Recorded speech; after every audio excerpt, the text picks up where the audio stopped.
I feel so happy that I'm getting my little Lily back. The search is over. After months of unanswered questions, sleepless nights, and desperate prayers, the RCMP has confirmed what no one wanted to hear. The bodies of 6-year-old Lillian Sullivan and her 4-year-old brother Jack have been found. For weeks, their names were whispered in prayer circles, shouted in town meetings, and splashed across every flyer and television screen. Families lit candles in their honor, neighbors searched fields and forests, and strangers hundreds of miles away clung to the hope that these two children would somehow be brought home safe. But that hope has now been shattered. The discovery has left an entire community in shock, a family in pieces, and investigators facing a haunting mystery. Where were Jack and Lillian found? What led authorities to this heartbreaking discovery? And most importantly, who is responsible for cutting their young lives so tragically short? Tonight, we retrace the moments leading up to their disappearance, the desperate search that gripped a nation, and the devastating truth that has finally come to light. This is the story of Jack and Lillian Sullivan, and the investigation that has shaken everyone who hears it. Stay with me. It all began on a quiet evening that would change everything. 6-year-old Lillian Sullivan and her little brother Jack, just 4 years old, were last seen near their family home.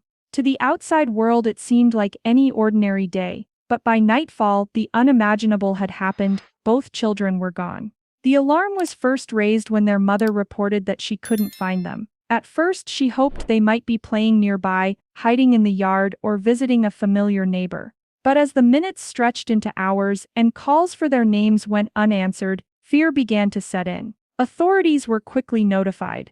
The RCMP arrived and began documenting the timeline, trying to piece together the last known movements of the siblings. Who saw them last? Were they walking together? Did anyone notice a stranger in the area? These questions formed the heart of the first desperate hours of the investigation. Public alerts were issued almost immediately. Within hours, missing posters carrying the children's faces began circulating on social media. Local news stations broke the story, urging residents to keep their eyes open, to check their yards, sheds, and garages. The Amber Alert spread beyond the town, reaching neighboring provinces and igniting a wave of attention. But behind the official statements and flashing alerts lay the raw emotion of a family in crisis. Their parents pleaded for answers, begging anyone with information to come forward. In their words, you could hear the panic of two people living every parent's worst nightmare. The small community rallied in force. Volunteers poured in from every direction, farmers left their fields, workers took time off, students joined search parties.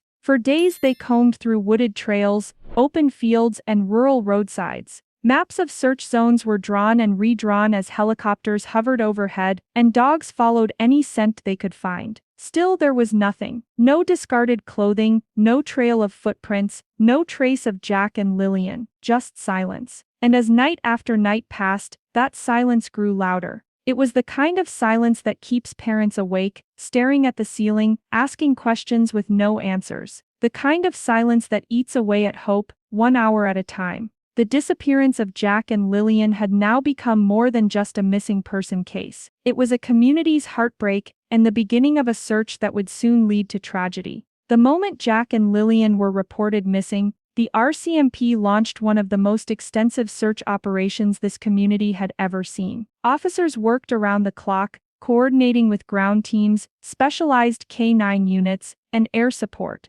Helicopters circled overhead, scanning vast stretches of forest and farmland, while divers searched rivers and ponds, leaving no stone unturned. Every lead was followed, every sighting investigated. Forensic teams swept through nearby homes, schools, and playgrounds. Search parties walked shoulder to shoulder through fields and woodlands, hoping for even the smallest clue, a piece of clothing, a footprint, any sign that the children had passed through. But the search didn't belong to law enforcement alone. The entire town became part of it. Flyers with Lillian and Jack's faces were taped to shop windows, pinned to church bulletin boards, and handed out at gas stations. Strangers who had never met the children joined in, walking mile after mile with flashlights, praying for a miracle. Prayer vigils were held nightly. Families gathered in church halls and town squares, holding candles, singing hymns, and begging for the safe return of two children who had become everyone's children. Online, hashtags spread across social media, connecting the town's pain to the wider world. People from other provinces, and even from outside Canada, offered support, resources, and words of encouragement.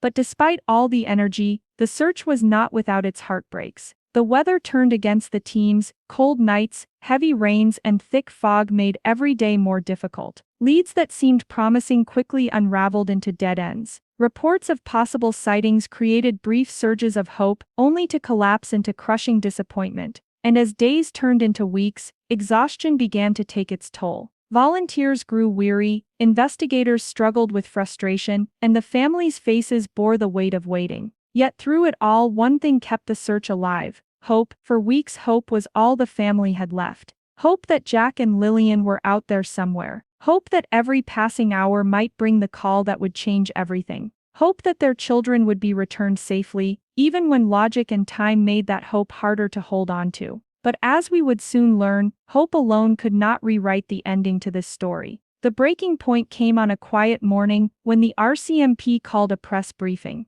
Reporters gathered, cameras lined up, and the air felt thick with unease. For weeks the public had waited for answers, clinging to hope that somehow Jack and Lillian might be found alive. But as the officers stepped to the podium, their somber faces told the story before the words were even spoken. After weeks of exhaustive searching, they confirmed what no one wanted to believe. The bodies of 6-year-old Lillian Sullivan and 4-year-old Jack Sullivan had been found. The discovery was made in a remote wooded area, a place far removed from the bustle of town. The terrain was dense, covered with thick brush and tall trees, a location where silence pressed in from every direction. It was here, hidden away from the eyes of the world, that investigators stumbled upon the heartbreaking truth. The scene was immediately treated with the utmost care. RCMP officers secured the perimeter, keeping volunteers and onlookers at a distance. Forensic experts moved in carefully, documenting every inch of ground.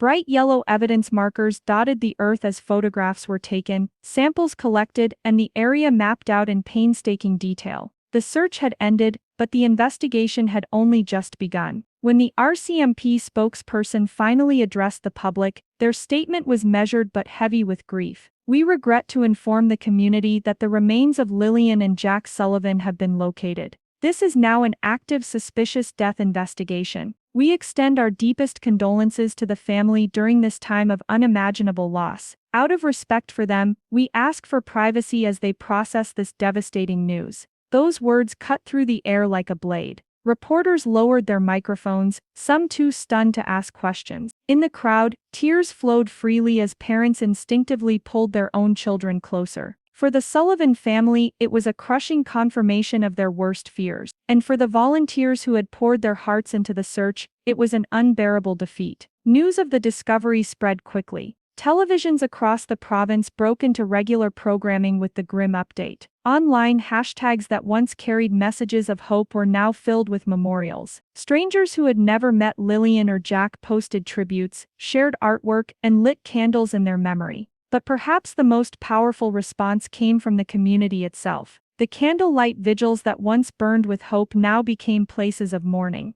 The same streets that had been plastered with missing posters now felt haunted by the smiling faces of 2 children who would never come home. Their absence was palpable in school hallways where classmates asked questions no teacher could answer, in playgrounds that suddenly felt too quiet, in the broken voices of neighbors who whispered, "Why them?" Shock had given way to heartbreak, and heartbreak had settled into silence. A silence that weighed heavily on everyone who had prayed, searched, and believed. The discovery had closed one chapter of the story, but it had opened another one filled with darker questions, deeper suspicions, and a haunting need for justice. With the discovery of Jack and Lillian's bodies, the tone of the investigation shifted immediately. What began as a desperate search for 2 missing children was now a homicide case, and every detail took on a new urgency. The RCMP turned their attention to the critical questions: who could have taken these children? How did they end up in such a remote and hidden location? And perhaps most importantly, why? The circle of suspicion, as in many child disappearance cases, began close to home.